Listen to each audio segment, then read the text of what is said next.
Good day sa inyo lahat. Meron lang akong mabilisang tips sa inyo guys.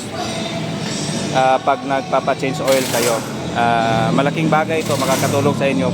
Iwas lang magkaroon ng trouble yung makina nyo.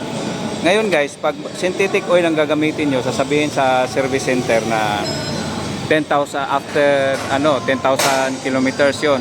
Pag mineral oil naman, natural oil lang, normal, ang sasabihin nila 5,000, which is ganun naman talaga.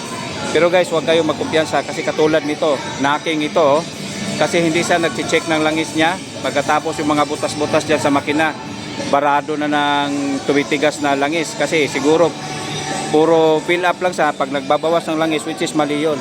Kaya guys, huwag niyong susundin yung sinasabing okay, synthetic oil ginamit mo, mamahaling oil. Pero yun pala, pag mag-check ka ng oil mo, titingnan mo kung gaano kalapot, gaano kadumi. Pagkatapos, check mo pag nagbabawas na. Ngayon, huwag mo nang sundin yung 10,000. Dapat nandito ka lang sa mga 6,000 kilometers o 7,000 kilometers. Yung iba nga, siyempre siguro marami silang pera. Ang ginagawa nila, every 6 months. Tayo naman, nagtitipid. Observe tayo sa langis natin. Hindi ibig sabihin synthetic oil. Ito nga, flashing na to eh. Pero ang dumi pa rin. How much more yung original na oil niya na tinanggal na nila. So guys, ang tip ko lang sa inyo, kahit synthetic oil, 7,000, 6,000 kilometers na tinakbo nyo, change oil kayo bago pa masira.